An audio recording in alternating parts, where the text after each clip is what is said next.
Hello बच्चों, good morning. मैं अमरदीप और आप सबका हमारे यूट्यूब चैनल में स्वागत है। आज इलेक्ट्रोकेमिस्ट्री का 13वां वीडियो लेक्चर है और लास्ट वीडियो लेक्चर में हम लोग इलेक्ट्रोकेमिस्ट्री का सेकेंड पार्ट कंडक्टेंस के बारे में पढ़ रहे थे और आज के इस वीडियो लेक्चर में हम लोग इलेक्ट्रोकेमिस्ट्री का सेकेंड पार्ट का लास्ट टॉपिक कंडक्टोमेट्रिक टाइट्रेशन के बारे में पढ़ेंगे। कंडक्टोमेट्रिक टाइट्रेशन जो कि लास्ट टॉपिक है और इसके अलावे बहुत सारे कुछ बच्चे ऐसे हैं जिनको असाइनमेंट के क्वेश्चन में डाउट है, तो उस क्वेश्चन को यहाँ पे हम सॉल्व करेंगे, उस डाउट को क्लियर करेंगे। तो इसी के साथ हम कंटिन्यू करते हैं। ठीक है, सबसे पहले हमने हेडिंग लगाया कंडक्टोमेट्रिक टाइट्रेशन। ठीक है, कंडक्टोमेट्रिक टाइट्रेशन ये लास्ट टॉपिक है। अब समझना ये हमारे लिए जरूरी है कि कंडक्टोमेट्रिक टाइट्रेशन होता क्या है, किसको कहते हैं कंडक्टोमेट्रिक टाइट्रेशन। तो मैं इसके बारे में अभी एक लाइन आपको बोलूंगा कि कंडक्टोमेट्रिक टाइट्रेशन का मतलब ये होता है कि मोलर कंडक्टिविटी का वेरिएशन, बदलाव टाइट्रेशन के साथ किस प्रकार से होता है। टाइट्रेशन के साथ जब हम टाइट्रेट करते हैं, किसी चीज को टाइट्रेशन करते हैं, तो टाइट्रेशन के साथ या टाइट्रेशन करने से मोलर कंडक्टिविटी पर क्या असर पड़ता है या कैसे वैरी करता है, इसी चीज को हम बोलते हैं कंडक्टोमेट्रिक टाइट्रेशन। ठीक है, तो हालांकि अभी अभी आपको एक लाइन समझ में आएगा कि टाइट्रेशन कुछ होता होगा और उसके करने से है ना मोलर कंडक्टिविटी पे असर पड़ता है या वेरी करता है ना, वेरी करता है। तो इसी चीज को बोला जाता है कंडक्टोमेट्रिक टाइट्रेशन। ठीक है, इसी चीज को ग्राफिकली हम लोग देखेंगे जिसको हम बोलेंगे कंडक्टोमेट्रिक टाइट्रेशन।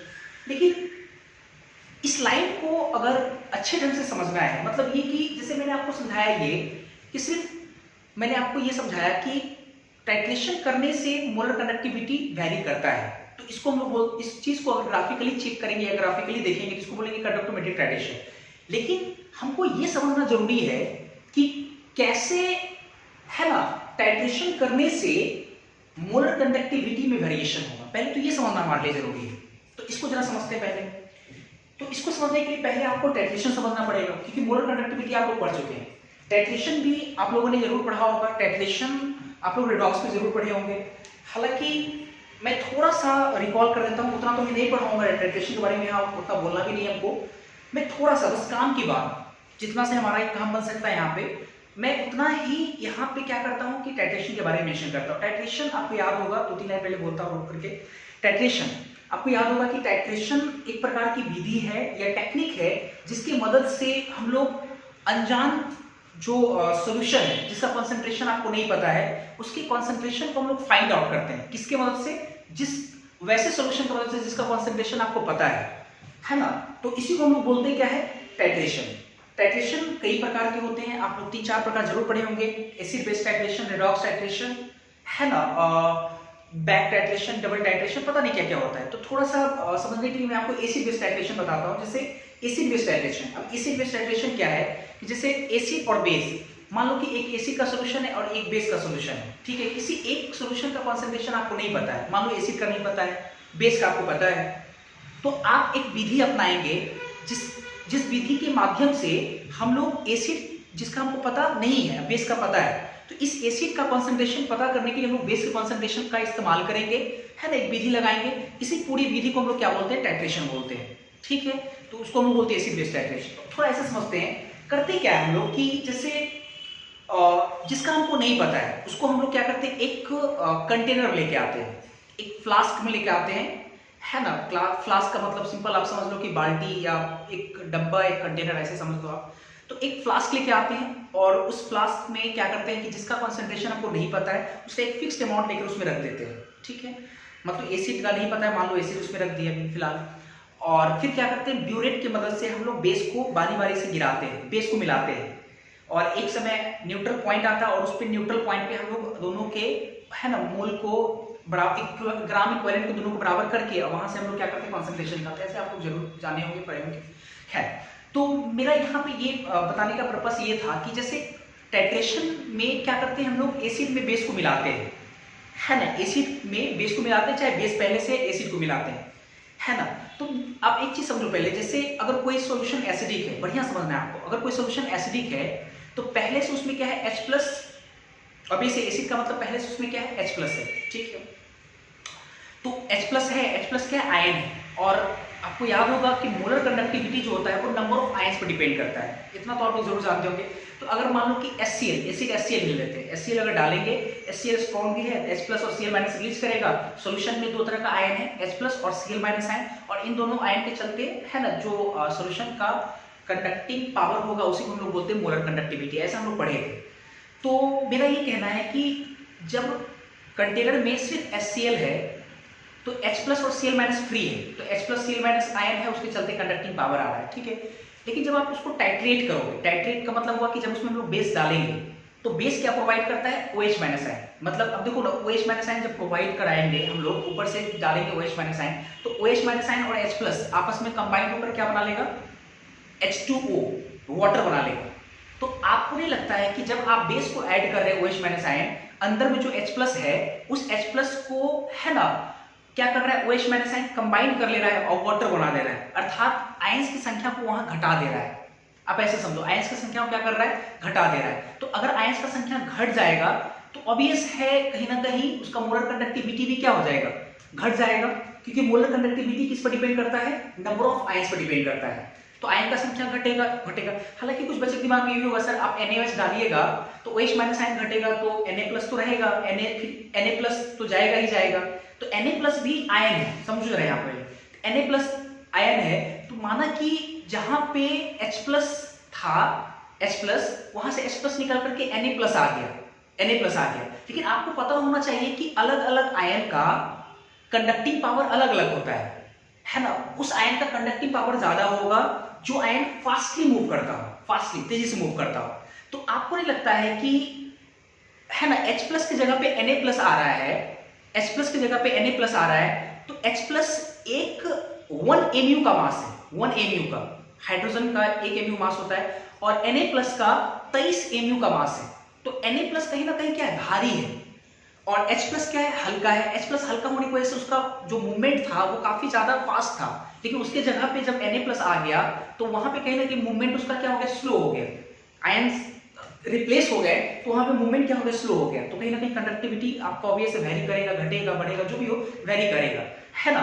तो इसी वेरिएशन को हम लोग ग्राफिकली कैसे दिखाते हैं, इसी चीज को हम लोग बोलते हैं क्या, कंडक्टिविटी टाइट्रेशन। आपको ये समझ में भी आ गया होगा कि कैसे हम लोग कैसे टाइट्रेशन करने के साथ मोलर कंडक्टिविटी वेरी करता है ना। ये जरूर आपको समझ में आया होगा, मेरा उम्मीद है कि आपको ये सब चीजें समझ में आ रहा होगा, ठीक है। अब मोलर कंडक्टिविटी का जो वेरिएशन है टाइट्रेशन के साथ किस प्रकार से होता है, इसको ग्राफिकली समझेंगे। लेकिन उस ग्राफ को समझने के लिए आपको 3-4 पॉइंट आना चाहिए, 3-4-5 पॉइंट आपको आना चाहिए, जो कि मैंने यहाँ पे लिखा भी है। तो पहले मैं आपको एक एक पॉइंट समझाता हूँ, उसके बाद फिर हम लोग बात करेंगे। पहला पॉइंट ये कि जो मोलर कंडक्टिविटी है, बढ़िया से, जो मोलर कंडक्टिविटी है वो आयंस के आयनिक मोबिलिटीज पर डिपेंड करता है ना, आयंस के आयनिक मोबिलिटीज पर डिपेंड करता है। ऑब्वियसली ये बात तो अभी आपको हम जाने अनजाने में मैंने आपको समझा भी दिया था कि जब H प्लस को हटा के Na प्लस लाएंगे, H प्लस और Na प्लस का आयनिक मोबिलिटीज अलग अलग है, तो ऑब्वियसली मोलर कंडक्टिविटी ऑब्वियसली अलग अलग होगा, बदल जाएगा। आपको याद होगा लास्ट क्लास में मैंने आपको कोलरास लॉ का चौथा एप्लीकेशन पढ़ाया था, फोर्थ एप्लीकेशन। तो उस फोर्थ एप्लीकेशन में भी मैंने आपको कोशिश किया था समझाने का, वो ये कि आयनिक मोबिलिटीज होता है वो डायरेक्टली प्रोपोर्शनल होता है क्या, मोलर कंडक्टिविटी के, जो आया था है ना, न्यू बराबर लेमडा m आया होगा, आपको याद होगा। तो कहीं ना कहीं वो ऑब्वियस है, जो लेमडा m है वो आयनिक मोबिलिटीज पर डिपेंड करता है, आयंस के मूवमेंट पर डिपेंड करता है, आयंस के मोशन पर डिपेंड करता है ना। तो पहला पॉइंट मैंने ये लिखा कि मोलर कंडक्टिविटी लैम्डा m जो है वो डिपेंड करता है किस पे, आयनिक मोबिलिटीज पे, आयंस के आयनिक मोबिलिटीज पे डिपेंड करता है। पहला पॉइंट मैंने ये लिखा, और आपको समझ में आना चाहिए H प्लस और Na प्लस, अगर कोई सॉल्यूशन में H प्लस आयन है, H प्लस आयन के चलते आयनिक मोबिलिटीज कुछ है, H प्लस आयन के चलते उसका मोलर कंडक्टिविटी कुछ है, लेकिन अगर H प्लस जितना H प्लस उसको हटा करके अगर हम उसके बदले में Na प्लस डाल देंगे, तो आपको समझ में आना चाहिए कि H प्लस और Na प्लस का आयनिक मोबिलिटीज अलग है। तो Na प्लस का आयनिक मोबिलिटीज क्या है, कम है Na प्लस का H प्लस से, तो इसका मतलब मोलर कंडक्टिविटी अलग हो जाएगा। क्लियर है यहाँ तक? तो पहला पॉइंट ये लिखा है। अच्छा दूसरा पॉइंट किताब ये लिखता है कि H प्लस केटायन में H प्लस और एनायन में OH minus ion, cation H plus anion में OH माइनस आयन का आयनिक मोबिलिटीज, ठीक है, दूसरे आयन के तुलना में काफी ज्यादा होता है। मतलब केटायन में H प्लस का जो आयनिक मोबिलिटीज होगा किसी भी केटायन से ज्यादा होगा, और एनायन में OH माइनस आयन का आयनिक मोबिलिटीज किसी भी एनायन से क्या होगा, ज्यादा होगा।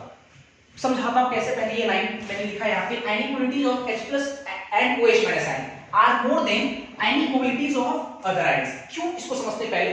तो केटायन में सबसे हल्का केटायन H प्लस आयन है। कोई भी अगर आप केटायन अगर कंसीडर करोगे, lithium plus, sodium plus, potassium plus, magnesium double plus, aluminium triple plus, सबका अच्छा खासा मास है। और अच्छे खासे मास होने के कारण क्या है कि वो भारी होगा। भारी होने की वजह से क्या होगा, उसकी मोबिलिटीज, घूमने फिरने का जो टेंडेंसी होगा वो क्या होगा, कम होगा। तो अभी इस H प्लस आयन का आयनिक मोबिलिटीज क्या होगा, केटायन से, किसी भी केटायन से ज्यादा होगा। और OH माइनस आयन का भी ज्यादा होगा, क्योंकि एनायन में आप कौन सा लेके आओगे, fluorine F minus, Cl minus, Br minus, I minus, ये सब लेकर आओगे। और इन सब का आप देखो जरा उठा करके, F माइनस का कितना होता है, 19 Mu होता है, 19 Mu।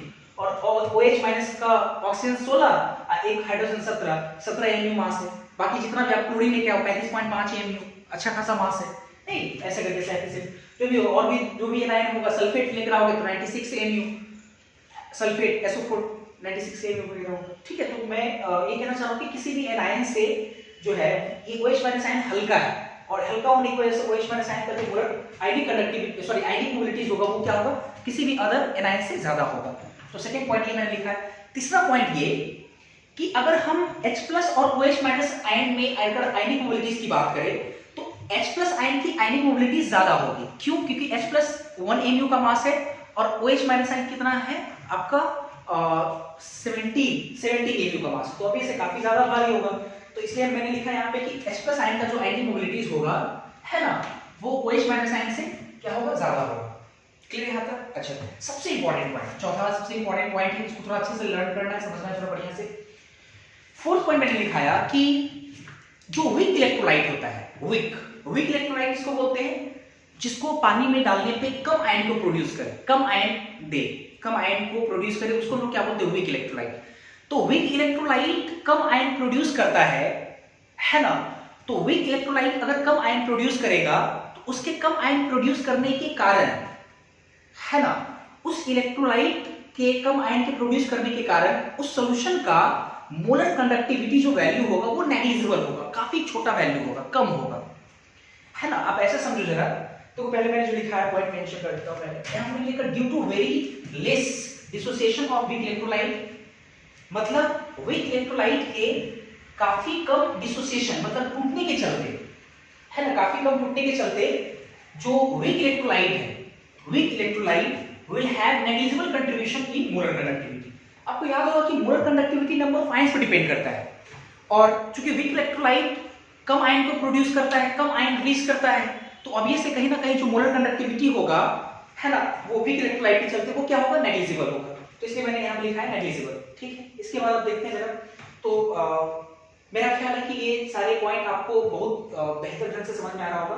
खैर, पहले आप इसको पॉज करके इसको पहले नोट करें, और इसी के साथ हम लोग देखेंगे कंडक्टोमेट्रिक टाइट्रेशन। ठीक है, मैं इसको मिटा रहा हूं। तो कंडक्टोमेट्रिक टाइट्रेशन बढ़िया समझने के लिए हम लोग आसान टाइट्रेशन लेके आते हैं। आसान वाली कौन सा टाइट्रेशन, एसिड बेस टाइट्रेशन। हालांकि और भी कुछ हो सकता है, लेकिन ज्यादातर क्वेश्चन आपके, है ना, एसिड बेस टाइट्रेशन से ही आता है। तो चलो एसिड बेस टाइट्रेशन थोड़ा समझते हैं पहले। ठीक है, यहां से देखते हैं पहले। सबसे पहले हम लोग कंडक्टोमेट्रिक टाइट्रेशन में हम लोग करेंगे क्या, एसिड बेस टाइट्रेशन का पढ़ेंगे, एसिड बेस टाइट्रेशन,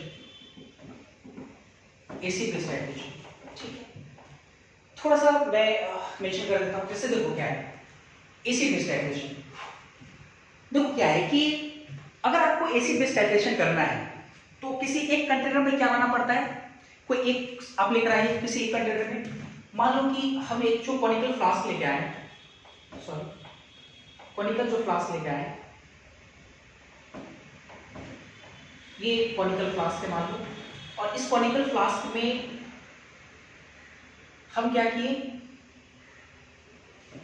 कि इस क्वाड्रेटिक फ्लास्क में हम एक एसिड का सॉल्यूशन लेते हैं, मान लो एसिड का सॉल्यूशन है ना, एसिड सॉल्यूशन है, और ऊपर से क्या करते हैं हम लोग बेस मिलाते हैं ब्यूरेट की मदद से। बेस का कोई सॉल्यूशन लेके आते हैं और उसको क्या करते हैं, इसमें ऐड करते हैं। ऑब्वियसली एसिड जो है उसमें H+ आयन है और बेस क्या प्रोवाइड करता है, OH- आयन। तो जब इसके अंदर जाएगा तो H+ और OH- आयन आपस में मिलकर क्या बनाएगा, H2। तो आयंस घटेगा है ना, ऑब्वियस है आयंस वगैरह घटेगा तो कहीं ना कहीं क्या होगा, मोलर कंडक्टिविटी वेरी करेगा। ठीक है, तो एसिड बेस टाइट्रेशन भी 4 तरह का होता है। Acid base titration, strong acid strong base titration, weak acid weak base titration, strong acid weak base titration, weak acid strong base titration. तो एक एक करके हम लोग पढ़ते हैं। पहला हम लोग पढ़ेंगे strong acid and strong base titration. Strong acid and strong base titration. Strong acid के रूप में हम लोग एक एसिड ले आते हैं, HCl क्या है आपका, HCl क्या है, ये क्या है, स्ट्रॉन्ग एसिड H, और एक स्ट्रॉन्ग बेस लेके आते हैं। स्ट्रॉन्ग बेस क्या होगा, जाना पहचाना, NaOH। इसका सॉल्यूशन लेके आए, एक्वस लेके आए, ये क्या है, स्ट्रॉन्ग बेस Sp। और दोनों जब आपस में मिलेगा, आपको पता है न्यूट्रलाइजेशन रिएक्शन NaCl एक्वस अब प्लस H2 बनाएगा लिक्विड, इतना दोनों साथ हैं। अब टाइट्रेशन जब हम करेंगे तो किसी एक को क्या करते हैं हम लोग, इस कंटेनर में फिक्स कर देते हैं किसी एक के अमाउंट को, और दूसरे को बाहर से लोग क्या करते हैं, मिलाते हैं। तो ऊपर से मिलाने वाला जो अमाउंट है वो फिक्स नहीं होता है, वो आप कितना भी डाल सकते हैं, लेकिन नीचे वाला जो बैठा हुआ अमाउंट है वो फिक्स्ड होगा। आपको याद होगा टाइट्रेशन बहुत अच्छे से मैंने पढ़ाया है टॉक्स में। ठीक है, क्या है देखते हैं जरा। पहले हम क्या करते हैं, एसिड बेस टाइट्रेशन में, strong acid strong base titration में हम क्या करते हैं कि मानकर चलो कि एक एसिड का सॉल्यूशन है, ठीक है, सॉल्यूशन है मतलब उसका अमाउंट फिक्स्ड है, और बाहर से आप क्या कर रहे हो, बेस को ऐड कर रहे हो, बेस को बाहर से हम बेस को ऐड कर रहे हैं। तो बेस को अगर ऐड करेंगे तो उसका वॉल्यूम क्या होगा, बाहर से जैसे जैसे हम लोग बेस ऐड करेंगे वॉल्यूम क्या होगा, बढ़ेगा। तो हम देखेंगे क्या कि जैसे जैसे बेस हम लोग एसिड में ऐड कर रहे हैं तो बेस के मिलाने से अर्थात टाइट्रेशन के साथ है ना, टाइट्रेशन के साथ मोलर कंडक्टिविटी पर क्या असर पड़ता है। तो हम लोग पहले ग्राफ पढ़ेंगे, इसमें 2 ग्राफ पढ़ेंगे। एक बार हम ग्राफ पढ़ेंगे मतलब तब का जब मोलर कंडक्टिविटी मतलब लैम्डा m का जो वेरिएशन है वॉल्यूम ऑफ NaOH के साथ क्या हो रहा है, मतलब बाहर से NaOH को ऐड कर रहे हैं तो क्या प्रभाव पड़ रहा है। और एक बार हम लोग देखेंगे, इसमें 2 ग्राफ देखेंगे हम लोग, A और इसमें B नंबर देखिए ग्राफ कि जब हम लोग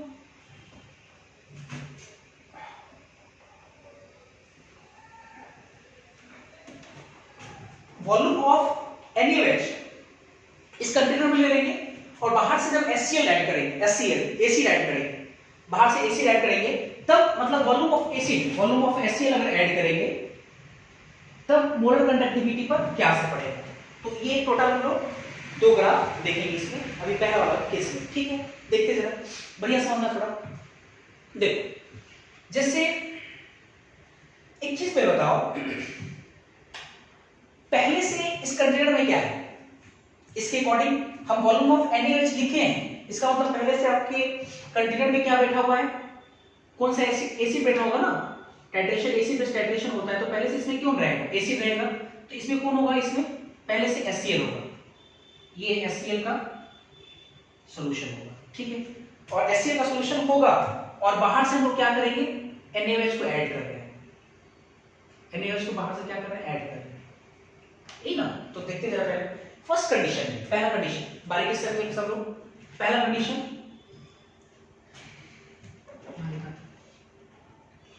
फर्स्ट कंडीशन में हम लोग देख रहे हैं कि सॉल्यूशन में HCl है और HCl चूंकि स्ट्रॉन्ग है तो पूरी तरह से H+ और Cl- आयन टूटा रहेगा। इसका मतलब ये हुआ कि अगर HCl स्ट्रॉन्ग है, H+ और Cl- टूटा हुआ है, अच्छा खासा आयन है ना, स्ट्रॉन्ग इलेक्ट्रोलाइट है, अच्छा खासा आयन है, उसका मोलर कंडक्टिविटी भी क्या होगा शुरुआत में, जब हम लोग वॉल्यूम ऑफ NaOH जब ऐड नहीं कर रहे हैं मतलब T बराबर 0 पे वॉल्यूम बराबर 0, मतलब जब ऐड नहीं किए, तो ऑब्वियसली मोलर कंडक्टिविटी जो होगा इस वाले सॉल्यूशन का, HCl सॉल्यूशन का, वो ज्यादा होगा कि कम? ज्यादा होगा। क्यों? मैंने फोर्थ पॉइंट आपको लिखाया था कि वीक इलेक्ट्रोलाइट का नेग्लिजिबल कंट्रीब्यूशन होगा, स्ट्रॉन्ग इलेक्ट्रोलाइट का तो अच्छा खासा होगा कि अच्छे खासे आयंस में है ना प्रोड्यूस करके रखेगा उसमें, तो कहीं ना कहीं अच्छा खासा। इसका मतलब ग्राफ कहां से स्टार्ट होगा? ऊपर से, नीचे से? ऊपर से। चलो मान लो यहां से स्टार्ट करेंगे, ठीक है, अभी पॉइंट लोकेट किया, उसके बाद आते हैं जरा। अब जैसे वॉल्यूम हम लोग ऐड करेंगे, बढ़िया सीखना है सब लोग, वॉल्यूम ऐड करेंगे, ठीक है, पहला कंडीशन में S प्लस और Cl माइनस है।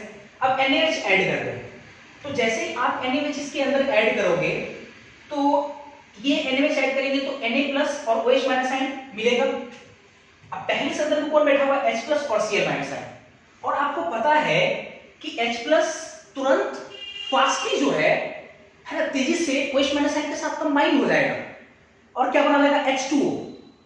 लेकिन N प्लस और Cl माइनस, Na प्लस और Cl माइनस कंबाइन नहीं होगा। हालांकि हम लिखते हैं NaCl एक्वस, लेकिन NaCl एक्वस का मतलब Na प्लस और Cl माइनस आयन फ्री होता है। मतलब हम ये कहना चाह रहे हैं कि H प्लस तो रहेगा नहीं, है ना, H प्लस होगा नहीं, वहां पे H प्लस रिप्लेस हो जाएगा OH माइनस आयन से, तो H प्लस की जगह पे क्या चलाएगा?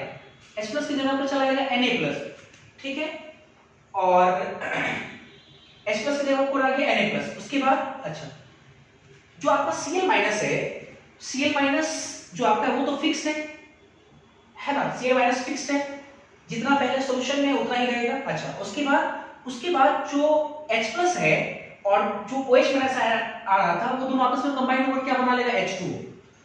तो आप ऐसे समझो जरा, पहले दफा हम लोग देख रहे हैं तो पहले H प्लस और Cl माइनस है, और जब हम लोग NaOH को जब ऐड किए बाहर से, तो H प्लस को रिप्लेस करके Na प्लस आ गया, और H प्लस से कम होता है आयनिक मोबिलिटीज किसका? Na प्लस का। Na प्लस का आयनिक मोबिलिटीज कम होता है, क्योंकि मोलर कंडक्टिविटी आयनिक मोबिलिटीज पर डिपेंड करता है और डायरेक्टली डिपेंड करता है, डायरेक्टली।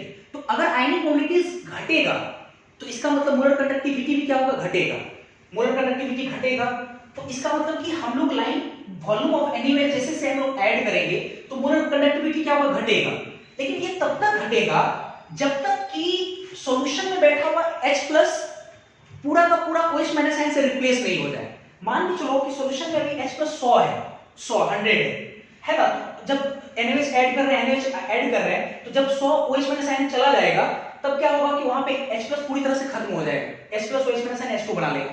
तो ये एक समय होगा कि क्या होगा कि तेजी से घटते जाएगा, तो एक पॉइंट आएगा जहां पे H plus OH minus ion के द्वारा न्यूट्रलाइज हो जाएगा, और जो न्यूट्रलाइज होता है जिस पॉइंट पे, हम लोग उसको बोलते हैं इक्विवेलेंट पॉइंट। ऐसा हम लोग रेडॉक्स में पढ़े होंगे, इक्विवेलेंट पॉइंट।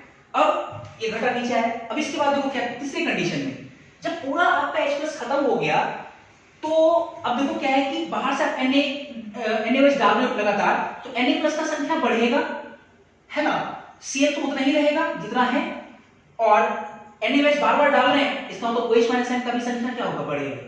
तो देखो जरा अच्छे से, तीसरी कंडीशन में Na प्लस का संख्या बढ़ा, Cl माइनस जितना था उतना फिक्स रहा, और OH माइनस आयन का संख्या देखो, सॉरी OH माइनस आयन बढ़ रहा है, या OH माइनस आयन आ गया उसके वजह से। इसका मतलब कि ऑब्वियस है molar conductivity OH minus ion का आयनिक मोबिलिटीज भी ज्यादा होता है और आयन का संख्या भी बढ़ गया, इसका मतलब मोलर कंडक्टिविटी तेजी से बढ़ जाएगा। तो देखो ग्राफ ये होगा, है ना। तो वीडियो को पॉज करके एक बार आप क्या करो कि जो सेकंड वाला है ना, उस ग्राफ को आप ट्राई करो, फिर मैं आपको बताता हूं कैसे होगा, ठीक।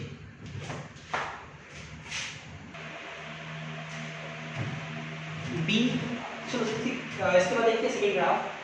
सेकंड ग्राफ में देखो क्या है कि ये पहला सिचुएशन में हम HCl अंदर रखे, बाहर में NaOH डाले। अब इस बार क्या कर रहे हैं, NaOH को वेसल में रखे हम लोग, ठीक है, वेसल में हम लोग रखे, कंटेनर में हम लोग रखे, और बाहर से HCl ऐड किए, वॉल्यूम ऑफ HCl देख रहे हैं, है ना। तो देखो फर्स्ट कंडीशन में ग्राफ कैसे आगे बढ़ेगा, किस प्रकार से होगा, इसको जरा देखते हैं।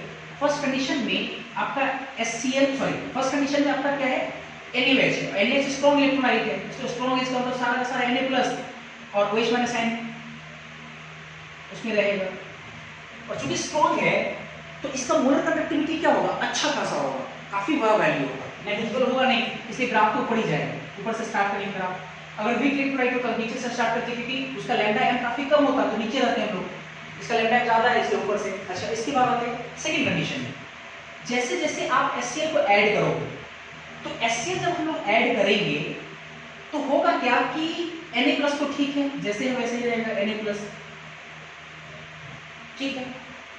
और Na+ जितना है उतना रहेगा, और बाहर से Cl डाले तो OH माइनस आयन H+ के साथ कंबाइन होकर के H2 बना लेगा और Cl माइनस आयन प्रोवाइड करेगा, ये Cl माइनस और H2। तो आप देखो ना कि जैसे जैसे आप HCl ऐड कर रहे हो तो वो क्या रहा है कि सॉल्यूशन में OH minus ion Cl minus से रिप्लेस हो जा रहा है, और OH माइनस आयन और Cl माइनस में आयनिक मोबिलिटी किसका ज्यादा है? Cl माइनस का, सॉरी OH माइनस आयन का। OH माइनस आयन का आयनिक मोबिलिटी ज्यादा है, तो इसका मोलर कंडक्टिविटी क्या होगा? ज्यादा रहेगा शुरुआत में, लेकिन उसको रिप्लेस कर दिया है Cl माइनस से, और Cl माइनस आयन का आयनिक मोबिलिटी कम होता है, तो अगर कम होगा आयनिक मोबिलिटी भारी होने के कारण, तो उसका मोलर कंडक्टिविटी क्या होगा? घटेगा। तो इसका मतलब ग्राफ नीचे की तरफ घटेगा, और ये तब तक घटेगा जब तक कि सारा का सारा OH माइनस आयन H+ से रिप्लेस नहीं हो जाए। तो एक समय ऐसा होगा ना, जैसे मान लो कि सॉल्यूशन में OH माइनस आयन 100 हो रहे, आप बाहर से HCl डाल रहे हो, तो जैसे ही 100वां H+ आयन जाएगा तो पूरा OH माइनस आयन तो खत्म हो जाएगा, H2 बदल जाएगा। तो उस तीसरा कंडीशन में क्या होगा कि Na+ चूंकि फिक्स है, अब क्या होगा, बाहर से आप HCl ऐड करोगे तो Cl माइनस आयन भी बढ़ेगा, है ना, और साथ ही साथ क्या होगा, अब H+ OH माइनस आयन तो है नहीं, तो H+ भी बढ़ेगा, H+ जिसका आयनिक मोबिलिटी क्या होगा? ज्यादा होता है, H+ भी बढ़ेगा। तो इससे क्या होगा कि जब 100 मतलब जब OH माइनस आयन सारा का सारा H+ से खत्म हो जाएगा, यहाँ खत्म हो जाएगा पूरी तरह से, जब घट जाएगा, जिसको हम बोलेंगे क्या? Equivalent point. और इक्विवेलेंट पॉइंट के बाद जब हम लोग फर्दर HCl और ऐड करते जाएंगे वॉल्यूम ऑफ HCl ऐड करते जाएंगे, तो इसका मोलर कंडक्टिविटी बढ़ता चला जाएगा, है ना। ये पहला स्ट्रॉन्ग एसिड स्ट्रॉन्ग बेस का डेरिवेशन मैंने पढ़ाया, पहले आप इसको नोट करें और फिर हम लोग 3 और देखते हैं जरा, ठीक है, इसको पॉज करके नोट कर लेंगे।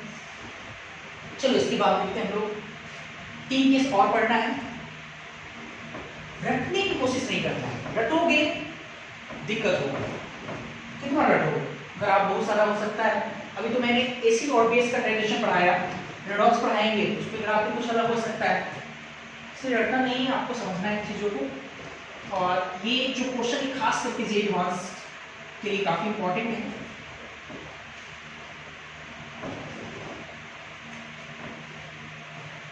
चलो देखते हैं सिविल केस,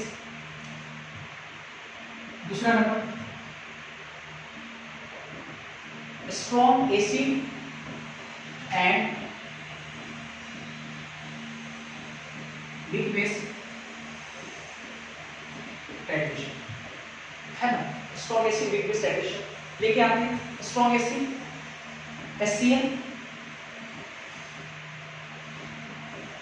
और वीक बेस अमोनियम हाइड्रोक्साइड, है ना, अमोनियम हाइड्रोक्साइड, और एसिड रिएक्शन होगा, इतना समझ में जरूर आएगा, अमोनियम क्लोराइड प्लस H2। चलो इसमें भी 2 ग्राफ हम लोग देखेंगे। एक बार हम लोग लैम्डा m मोलर कंडक्टिविटी का वेरिएशन तब देखेंगे जब वॉल्यूम ऑफ HCl ऐड करते हैं, और एक बार हम लोग मोलर कंडक्टिविटी का वेरिएशन तब देखेंगे जब volume of ammonium hydroxide add करेंगे, अमोनियम हाइड्रोक्साइड NH4OH ये ऐड करेंगे, ठीक है। मतलब जब आप वॉल्यूम ऑफ HCl ऐड करोगे तो पहले से कंटेनर में क्या होगा, पहला कंडीशन, पहले से कंडीशन में क्या होगा, वीक बेस अर्थात अमोनियम हाइड्रोक्साइड। क्योंकि ये वीक बेस है, बढ़िया समझ लो, वीक बेस है, तो ऑब्वियसली इसका ज्यादातर हिस्सा अनडिसोसिएटेड फॉर्म में होगा, और अनडिसोसिएटेड फॉर्म में होगा इसलिए हम अमोनियम हाइड्रोक्साइड लिखेंगे, है ना। तो ग्राफ कहां से स्टार्ट होगा? पहला कंडीशन में आपका आयन ज्यादा नहीं है, कम आयन है, इसका मतलब उसका लैम्डा m क्या होगा, कम होगा। तो ग्राफ कहां से स्टार्ट होगा? नीचे से, नीचे मालूम यहां से कुछ तो आयन होगा, लेकिन कुछ आयन के कारण हम आयन नहीं दिखा रहे, अनडिसोसिएटेड फॉर्म में ज्यादा रहेगा, तो अनडिसोसिएटेड फॉर्म में ज्यादा होने के कारण हम इसको सीधा दिखा रहे हैं, ठीक है, यहां पे मिलेगा। अब देखते हैं जैसे सेकंड कंडीशन, जब हम लोग HCl ऐड करेंगे, तो HCl जब ऐड करेंगे तो HCl तो चूंकि स्ट्रांग है, तो H+ और Cl माइनस आयन फ्री होगा, H+ और Cl माइनस आयन अगर फ्री होगा तो ये जैसे ही कंटेनर में जाएगा तो H+ OH माइनस आयन को छीनेगा, वाटर बनाएगा, तो OH माइनस आयन को छीनेगा, तो उसके एवज में क्या प्रोवाइड करेगा, अमोनियम आयन। बढ़िया समझना है, अमोनियम आयन, वाटर और Cl माइनस, देखो Cl माइनस और H2 ये बनाएगा। तो देखो पहले आयन कम था, आयन देखो मिलने लगा, ammonium ion Cl minus ion मिला, ऑब्वियसली आयन सॉल्यूशन में आया तो मोलर कंडक्टिविटी बढ़ेगा, क्योंकि मोलर कंडक्टिविटी नंबर 5 पे डिपेंड करता है तो मोलर कंडक्टिविटी देखो बढ़ेगा, ऊपर की तरफ बढ़ेगा, है ना। और तब तक बढ़ेगा जब तक कि सारा हाइड्रोक्साइड H+ से खत्म ना हो जाए। H+ से खत्म हो जाएगा जिससे क्या होगा, अमोनियम आयन और Cl- आयन ये बढ़ेगा, ठीक है, ये बढ़ेगा, तब तक बढ़ेगा, बढ़ता जाएगा, है ना, जब तक कि सारा का सारा OH- आयन खत्म नहीं हो जाए। जैसे ही OH- आयन सब खत्म हो गया, अब क्या होगा, जितना अमोनियम आयन है इस पॉइंट पे जैसे ही खत्म हो गया, जिसको हम बोलते हैं न्यूट्रल पॉइंट या जिसको हम बोलते हैं इक्विवेलेंट पॉइंट बोलते हैं। इक्विवेलेंट पॉइंट अमोनियम प्लस रहेगा इस पॉइंट पे, है ना, इस पॉइंट पे अमोनियम प्लस रहेगा। अच्छा, इसके बाद Cl- आयन, अब देखो ऐसे ऐड कर रहे हैं तो Cl- आयन भी बढ़ेगा और H+ भी बढ़ेगा। तो आप देख सकते हो आयन का संख्या बढ़ेगा, इसका मतलब कि इसका तेजी से भागेगा क्या, मोलर कंडक्टिविटी और भी तेजी से भागेगा। ठीक है, ऐसे नहीं लिखा है, ऐसे है ना, ऐसे भागेगा, तेजी से ऊपर की तरफ छलांग लगाएगा, क्या, क्योंकि H+ आयन का मोलर कंडक्टिविटी ज्यादा होता है, क्योंकि आयनिक क्वांटिटी से ज्यादा होता है। ठीक है, अब इसमें देखिए जरा, इसमें पहला कंडीशन में कंटेनर में क्या है, HCl है, HCl का मतलब H+ Cl- है, ऑब्वियस स्ट्रॉन्ग एसिड है, इसका मोलर कंडक्टिविटी में अच्छा खासा कंट्रीब्यूशन होगा, ग्राफ यहां से स्टार्ट होगा। सेकेंड कंडीशन में जब आप बाहर से अमोनियम हाइड्रोक्साइड डालिएगा, OH- आयन H+ आयन के साथ कंबाइन होकर के H+ की जगह पे अमोनियम प्लस आ जाएगा, Cl- आयन तो पूरा का पूरा जितना सोल्यूशन उतना ही रहेगा और H2 बनाएगा। तो आपको नहीं लगता है कि H+ को रिप्लेस करके अमोनियम आयन आ रहा है, H+ आयन का आयनिक मोबिलिटी ज्यादा है, अमोनियम आयन का आयनिक मोबिलिटी कम है, इसका मतलब मोलर कंडक्टिविटी घटेगा, और ये तब तक घटेगा जब तक कि सारा का सारा H+ जो सॉल्यूशन में बैठा हो खत्म ना हो जाए। जैसे यहाँ इस पॉइंट पे खत्म हुआ, इसका मतलब सॉल्यूशन क्या हो गया, वो इक्विवेलेंट पॉइंट मिलेगा हम लोग को, है ना। और इसके बाद फिर क्या होगा कि तीसरा कंडीशन में पहले से जितना अमोनियम प्लस है, जितना सॉल्यूशन में Cl- है, अब कितना भी अमोनियम हाइड्रोक्साइड ऐड कीजिए, अमोनियम हाइड्रोक्साइड क्योंकि वीक इलेक्ट्रोलाइट है तो ये डिसोसिएट होगा नहीं, जितना भी डालते रहिए, इसका जो मोलर कंडक्टिविटी होगा वो सब एक साथ बढ़ेगा नहीं, अर्थात कांस्टेंट हो जाएगा। कांस्टेंट को हम ऐसे दिखा सकते हैं, parallel to x axis constant हो जाएगा, बढ़ेगा ही नहीं, घटेगा भी नहीं तो बढ़ेगा नहीं, एक जैसा चलता रहेगा, क्योंकि आयन संख्या बढ़ेगा नहीं। क्लियर हो गया, ये सेकंड रहा केस। थर्ड देखते हैं, तीसरा हम लोग देखेंगे weak acid and strong base hydration. Weak acid के तौर पे हम लाएंगे acidic acid CH3COOH, strong base NaOH aqueous, है ना। और जब दोनों आपस में कंबाइन करेगा, सोडियम एसीटेट प्लस H2, ये तो सब लोग जानते हैं। ठीक, इसके बाद आते हैं, यहाँ पर भी हम लोग दो ग्राफ देखेंगे, एक हम देखेंगे मोलर कंडक्टिविटी लैम्डा m का variation with volume of acetic acid के वॉल्यूम को जब ऐड करते हैं तो क्या इफेक्ट पड़ेगा, कैसे वेरी करेगा। और एक बार देखेंगे लैम्डा m का वेरिएशन विथ एडिशन ऑफ किसके, सोडियम हाइड्रोक्साइड स्ट्रॉन्ग बेस, क्या सकता है देखते हैं। इस कंडीशन में शुरुआत में आपके कंटेनर में क्या होगा, स्ट्रॉन्ग बेस होगा NaOH, इसका मतलब Na+ और OH- है तो पहले से रखिएगा, अच्छा खासा कंडक्टिविटी होगा, ऊपर से ग्राफ स्टार्ट होगा, क्लियर हो गया। सेकंड पॉइंट पे हम लोग एसिटिक एसिड डालेंगे, एसिटिक एसिड कमजोर एसिड है, वीक एसिड है, तो ये एसिड क्या करेगा, जो पहले से OH- बैठा हुआ है, ये एसिड H+ OH- के साथ कंबाइन करके वाटर बनाएगा, तो Na+ जितना सॉल्यूशन उतना ही रहेगा, कोई, है ना। OH- के बदले में क्या आ जाएगा, वहां पे एसिटेट आएगा, CH3COO-, ये H+ OH- आपस में कंबाइन होकर क्या बना लेगा, वाटर बना लेगा। कुछ बच्चे सोच रहे हैं सोडियम एसिटेट बनेगा, तो भाई कितना बार क्या है, सोडियम एसिटेट एक सॉल्ट है, और सॉल्ट जो है वो कंप्लीट सॉल्ट है आपका, वो अभी से पहले से भी टूटा रहेगा, बनेगा भी टूट जाएगा, ठीक है ना। अच्छा, अब एक चीज देखो, अंतर क्या आ रहा है सेकंड कंडीशन में, पहले OH- आयन था, अब एसिटेट आयन है। OH- आयन का आयनिक मोबिलिटी ज्यादा होता है एसिटेट आयन की तुलना में, चूंकि रिप्लेस हुआ है एसिटिक आयन से, इसका मतलब आयनिक मोबिलिटी इसका घटेगा, आयनिक मोबिलिटी घटेगा, इसका मतलब पोलर कंडक्टिविटी घटेगा। और ये तब तक घटता चला जाएगा जब तक कि सारा का सारा OH माइनस आयन H+ से खत्म ना हो जाए। और जैसे H+ से खत्म हुआ, दिमाग चलाना जरा अच्छे से, तो ये Na+ जितना था उतना ही रहेगा, जितना एसिटिक आयन रहेगा बढ़ते रहेगा, ये बढ़ते रहेगा, है ना। एक समय ऐसा होगा कि आकर के, है ना, यहाँ तक कांस्टेंट हो जाएगा। अब जब ऐड करते तुम रहोगे, कितना भी एसिटिक एसिड ऐड करो, चूंकि कमजोर है तो इसी फॉर्म में रहेगा, डिसोसिएटेड फॉर्म में रहेगा। तो आपको लगता है इस पॉइंट को हम लोग बोलेंगे इक्विवेलेंट पॉइंट। और इसके बाद जब भी हम लोग इक्विवेलेंट पॉइंट के बाद जब भी हम लोग एसिटिक एसिड ऐड करेंगे, चूंकि आयनाइज होगा नहीं और आयंस बढ़ेगा नहीं तो मोलर कंडक्टिविटी बढ़ेगा नहीं, इसका मतलब पैरेलल हो जाएगा। देखो समय के साथ वॉल्यूम ऐड करने के साथ देखो साफ नहीं घट रहा है, नहीं बढ़ रहा है, ऐसे हो जाएगा। उसी प्रकार इसका अगर हम लोग देखें तो इसमें पहले कंडीशन में कौन होगा, एसिटिक एसिड, कमजोर एसिड, आयंस कम है, ग्राफ नीचे से स्टार्ट होगा, ये तो क्लियर हो गया। सेकंड कंडीशन में जैसे ही NaOH ऐड करेंगे, OH माइनस आयन H+ को छीनेगा, तो CH3COO- ये Na+ और H2, तो आयन देखो बन रहा है, आयन बढ़ा, इसका मतलब कि कहीं ना कहीं बढ़ेगा, मोलर कंडक्टिविटी वॉल्यूम ऐड करने के साथ बढ़ेगा।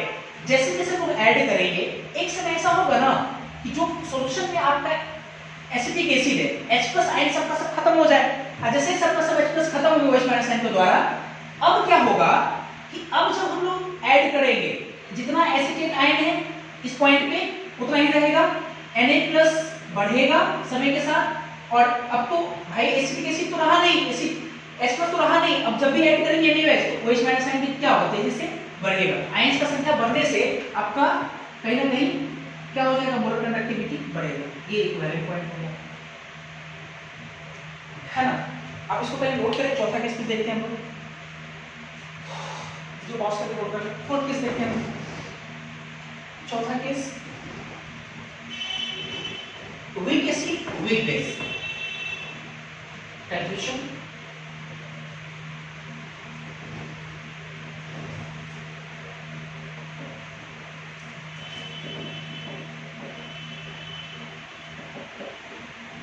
weak acid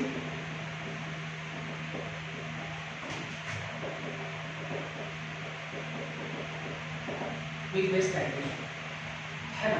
सो देखो जरा, weak acid एसिडिक एसिड आते हैं,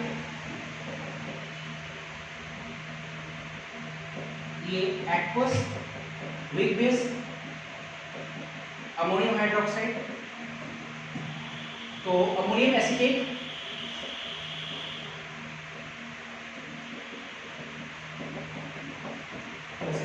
बनेगा। दो ग्राफ देखेंगे, एक बार लैम्डा m का variation with volume of ammonium hydroxide with base, एक बार लैम्डा m का वेरिएशन हम लोग देखेंगे वॉल्यूम ऑफ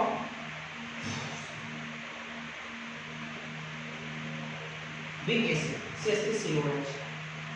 इसमें फर्स्ट कंडीशन में आपका क्या होगा, एसिडिक एसिड होगा, एसिडिक एसिड कमजोर एसिड है, कम आयन प्रोड्यूस करेगा, नेग्लिजिबल कंट्रीब्यूशन होगा, इसलिए यहां से ग्राफ स्टार्ट होगा, नीचे से ग्राफ स्टार्ट होगा, क्या नीचे से यहां कर लेते हैं। अच्छा, अब जैसे हम लोग बेस को ऐड करेंगे तो base OH minus ion H+ को छीनेगा, तो CH3COO- अमोनियम प्लस और H2, है ना।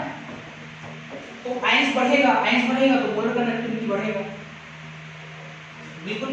अच्छा, अब क्या होगा, ठीक है, देखो कब तक बढ़ेगा समझो जरा। यहाँ पे एसिड मान लो कि 50 एसिटिक एसिड है, 50 जब हम अमोनियम हाइड्रोक्साइड डाल दिए तो, है ना, 50 जब डाले, सुबह ऐसे समझो 50 है ये वाला, हम 2 डाले, दो अमोनियम हाइड्रोक्साइड डाले तो 2 ये प्रोवाइड हुआ, 2 ये प्रोवाइड हुआ, 10 डाले 10 ये प्रोवाइड हुआ, 10 ये प्रोवाइड हुआ, 50 डाले 50 ये प्रोवाइड, 50 ये प्रोवाइड। तो ये 50 में जब ये खत्म हो गया आपका पूरी तरह से, इस तरह से ये वाला आपका खत्म हो गया।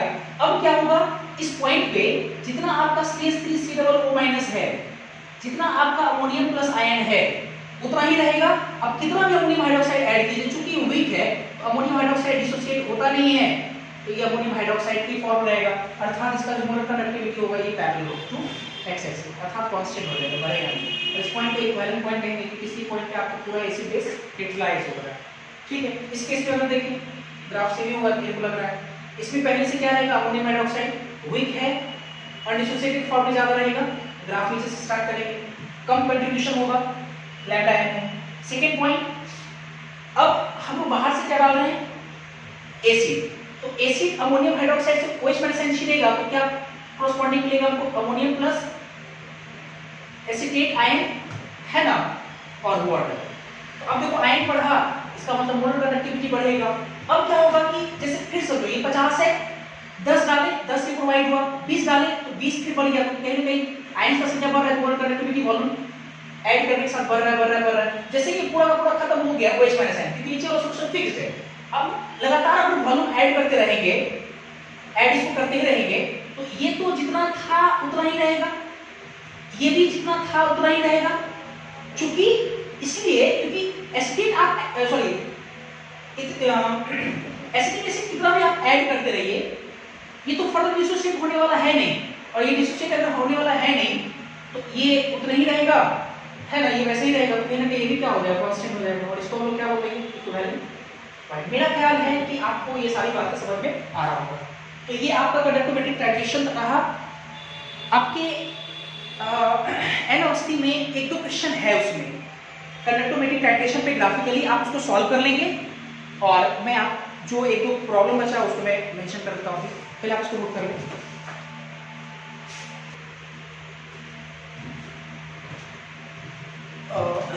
कुछ बच्चों को असाइनमेंट के कुछ क्वेश्चन में डाउट था, क्वेश्चन नंबर 55 और 165। तो पहले हम 55 को डिस्कस करते हैं।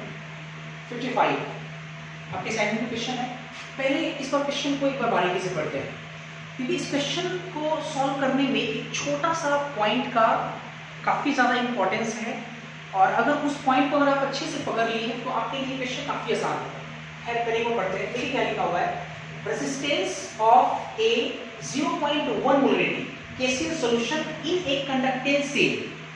कंडक्टेंस सेल आपको याद होगा जो मोलर कंडक्टिविटी और इलेक्ट्रोलिटिक कंडक्टिविटी के ऊपर है, सॉरी इक्विवेलेंट ठीक है। कंडक्टेंस सेल इज 300 ओम, मतलब ये हुआ कि केसीएल सॉल्यूशन जिसका कंसंट्रेशन 0.1 मोलरिटी है ना, तो उस सॉल्यूशन का रेजिस्टेंस 300 ओम है। क्यों होगा रेजिस्टेंस, आपको समझ आ रहा है, क्योंकि सॉल्यूशन में आयन है, आयन ट्रैवल कर रहा है, जिस प्रकार से कंडक्टर में आयन ट्रैवल करता है उसके चलते रेजिस्टेंस होता है, उसी प्रकार इसमें भी रेजिस्टेंस है 300 ओम है, ठीक है। And a specific conductance of 0.1 molarity KCl is 1.29 × 10⁻² पर ओम पर सेंटीमीटर। स्पेसिफिक कंडक्टेंस का मतलब वो रो दिया हुआ है किसका, KCl का, 1.29 × 10⁻² पर ओम पर सेंटीमीटर, ठीक है। यहां तक तो क्लियर है ना, KCl सॉल्यूशन। अब देखो क्या बोला गया, the resistance of 0.1 molarity NaCl। अब देखो मटेरियल को बदल दिया गया, शुरुआत में KCl लिया गया था, अब देखो मटेरियल क्या लिया गया, NaCl। KCl की जगह क्या लिए, इस बार हम लोग NaCl लिए।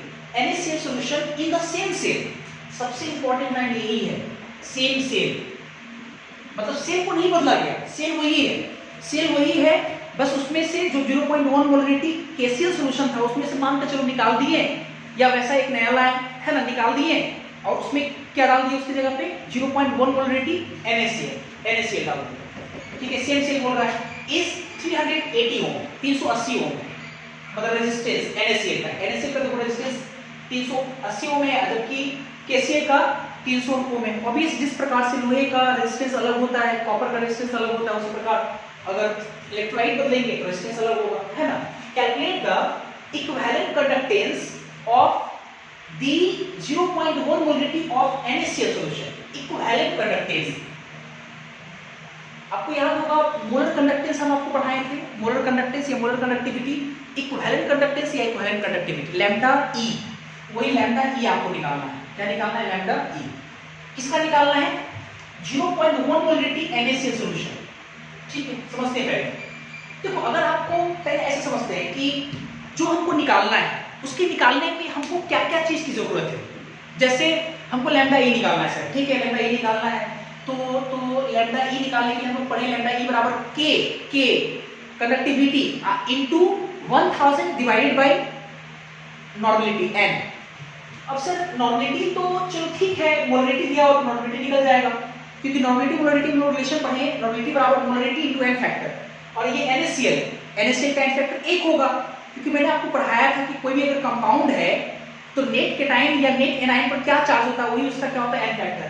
पढ़ेंगे आपको तो NH प्लस Cl माइनस, तो नेट केटाइन चार्ज भी 1 है, एनाइन का भी चार्ज 1, आप किसी से डिसाइड कर सकते हैं केटाइन एनाइन से 1, तो कहीं ना कहीं यहां से हमारा क्या निकल जाएगा, मोलर कंडक्टिविटी, सॉरी नॉर्मेलिटी निकल जाएगा। अच्छा एक चीज समझो जरा, नॉर्मेलिटी निकल गया तो चलो ठीक है सर, अब क्या चाहिए हमको, लैम्डा ई निकालने की कंडक्टिविटी चाहिए, के चाहिए, के, और के चाहिए तो सर सिर्फ जो NaCl के लिए 380 ओम रेजिस्टेंस दिया हुआ है, तो कहीं ना कहीं सर अगर हमको के निकालना है तो के निकालने के लिए हमको बहुत सारी इंफॉर्मेशन चाहिए। के बराबर एक फॉर्मूला पढ़ा था, के बराबर G × G स्टार, तो G तो मान के चलो दिया हुआ, कैसे 380 को पलट देंगे, पलट देंगे 1/380 करेंगे, तो उसी को हम लोग क्या बोलते हैं, उसी को हम लोग क्या बोलते हैं, G बोलते हैं, G।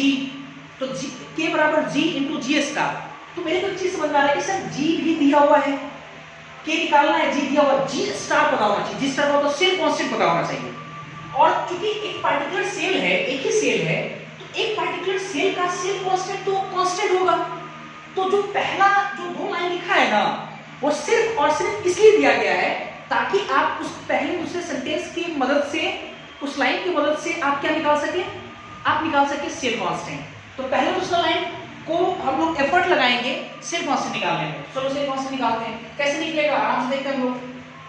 4 KCl solution, KCl solution के लिए अब देखो जरा अच्छे से, इसका रेजिस्टेंस R दिया हुआ है 300 ओम, और स्पेसिफिक कंडक्टेंस दिया हुआ कितना, स्पेसिफिक कंडक्टेंस मतलब कितना, स्पेसिफिक कंडक्टेंस पर सेंटीमीटर का मतलब क्या होगा, के का वैल्यू ना, के कितना दिया हुआ है, स्पेसिफिक कंडक्टेंस किस के को बोलते हैं, कंडक्टिविटी, ठीक है आपको याद होगा। 1 पॉइंट यूनिट से भी पता सकते हो, 29 × 10 की पावर -2 पर ओम पर सेंटीमीटर, ठीक है। तो एक फॉर्मूला पढ़े हम लोग नाउ, के बराबर G × G स्टार, सही है ना, और G स्टार हम लोग निकालने में एफर्ट लगाए, G स्टार बराबर कितना होगा, K/G या K × R, ये होगा।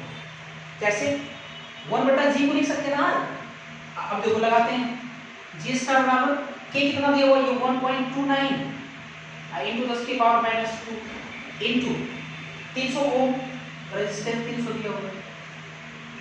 तो मेरे को लगता है ये डबल जीरो से कैंसिल हो जाएगा, 3 में से मल्टीप्लाई कर दो, 3 9 27, 7 से 2, 3 9 6 2 8, 3 एकम 3, 3.87 G स्टार मतलब पर सेंटीमीटर है, ये तो कांस्टेंट होगा।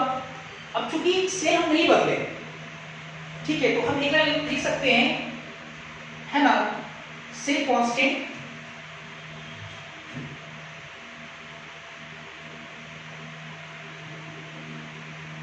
is constant for a particular cell।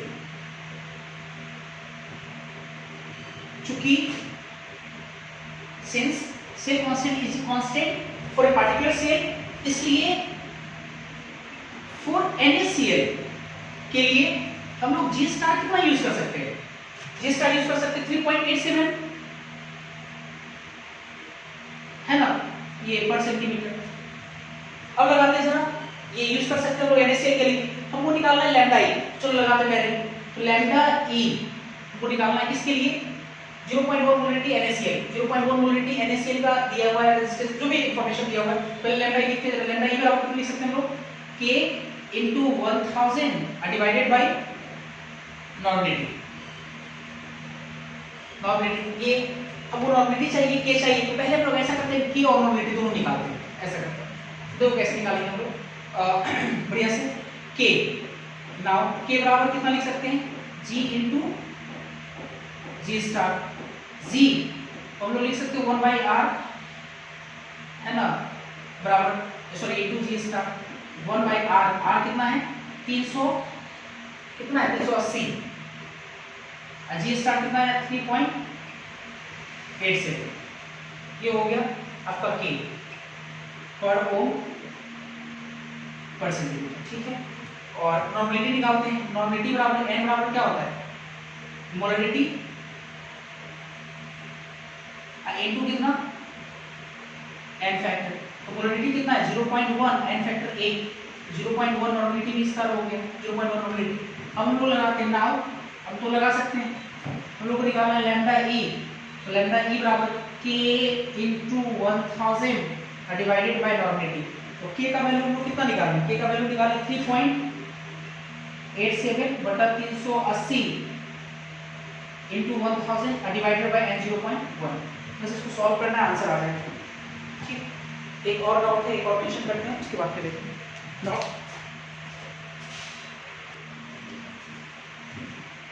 Next question आपका 65 है, पहले देखते हैं जरा 65 क्या है, पहले समझते हैं।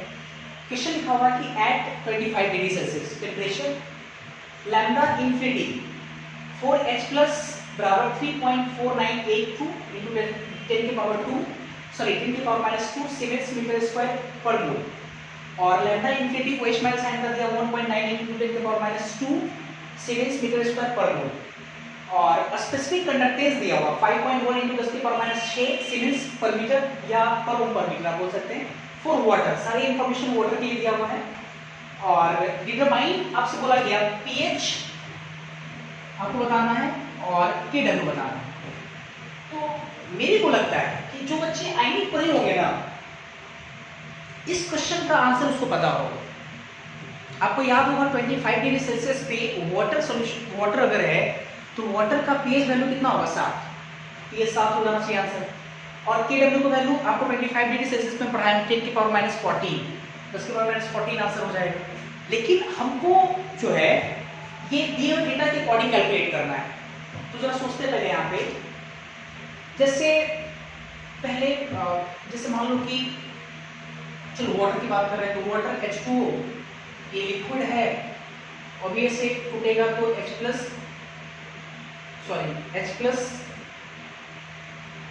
Aqueous plus OH minus aqueous ये मिलेगा, है ना। इसका इक्विलिब्रियम कांस्टेंट Kw आपसे पूछ रहा है, और pH मतलब H प्लस एटॉमिक कॉन्सेंट्रेशन, यही चीज तो है। कैसे बनाए, तो कोई एक चीज पहले समझते पहले ऐसे, जैसे Kw अगर आपको निकालना है तो Kw होता है H प्लस आयन, Kw को बोलते हैं आयनिक प्रोडक्ट ऑफ वाटर, मतलब H प्लस आयन का concentration into OH minus ion का कॉन्सेंट्रेशन एट इक्विलिब्रियम, दोनों के कॉन्सेंट्रेशन को गुना करेंगे, ऑब्वियसली Kw निकल जाएगा। pH निकालने के लिए भी आपको चाहिए H प्लस आयन का कॉन्सेंट्रेशन, pH निकालने के लिए H प्लस आयन का कॉन्सेंट्रेशन चाहिए, H प्लस का कॉन्सेंट्रेशन निकल जाएगा तो pH minus log H plus ion का कॉन्सेंट्रेशन, मतलब माइनस लॉग रेथम के साथ H प्लस आयन का कॉन्सेंट्रेशन रख देंगे तो हमारा pH निकल जाएगा। तो पूरा जो कहानी है ना वो H प्लस आयन के कॉन्सेंट्रेशन पर टिका हुआ है, H प्लस आयन के कॉन्सेंट्रेशन पर टिका हुआ है। थोड़ा समझते हैं ऐसे, थोड़ा बहुत आपको स्प्लिट करना सिखाया हूं। जैसे T बराबर 0 पे मान लो कि इसका कुछ कॉन्सेंट्रेशन है, ठीक है, मान लेते हैं C मोलरिटी, ठीक है, और इक्विलिब्रियम पे ऑब्वियस से पूरा पूरा C टूटेगा नहीं, बिग इलेक्ट्रोलाइट है, तो अल्फा टूट गया, C अल्फा बचेगा, C minus C alpha molarity, इसका कितना बनेगा C अल्फा मोलरिटी, इसका भी C अल्फा मोलरिटी, ठीक है। और यहां से देखो Kw बराबर हो जाएगा C H प्लस आयन का कॉन्सेंट्रेशन OH माइनस आयन का कॉन्सेंट्रेशन, H प्लस भी C अल्फा, ये भी आपका C अल्फा, अर्थात C अल्फा का होल स्क्वायर, और H प्लस आयन का जो कॉन्सेंट्रेशन है ये भी आपका क्या है C अल्फा, ठीक है, C अल्फा। तो आपको Kw निकालने के लिए C अल्फा का स्क्वायर चाहिए, H प्लस आयन का कॉन्सेंट्रेशन निकालने के लिए C अल्फा चाहिए। थोड़ा समझते हैं, ये तो अभी समझ में को आया कि सर C अल्फा चाहिए अपने को, अब थोड़ा समझते हैं दिए कंडीशन के अकॉर्डिंग, बढ़िया से देखना है। एक चीज बताओ, H प्लस आयन का कंडक्टेंस इनफाइनाइट डायल्यूशन में दिया हुआ है और OH माइनस आयन का इनफाइनाइट डायल्यूशन में दिया हुआ है, इससे हम लोग लैम्डा m इंफिनिटी तो निकाल सकते हैं वाटर का तो आराम से निकल जाएगा। क्या निकलेगा, लैम्डा इंफिनिटी किसका H प्लस का, और लैम्डा इंफिनिटी किसका OH माइनस आयन, दोनों को जोड़ेंगे कितना है ये 3.4982 4892 इंटू 10 की पावर माइनस 2, 498,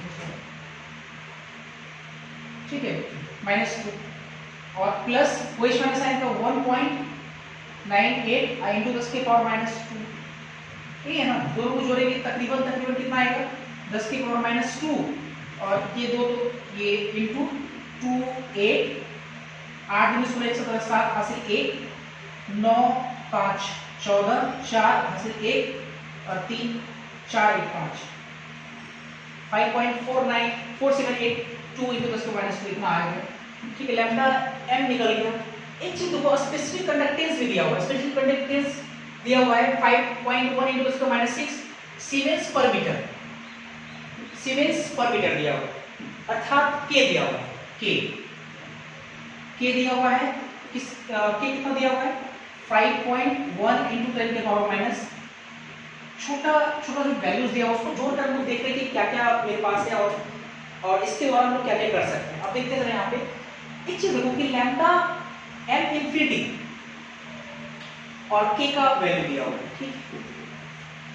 तो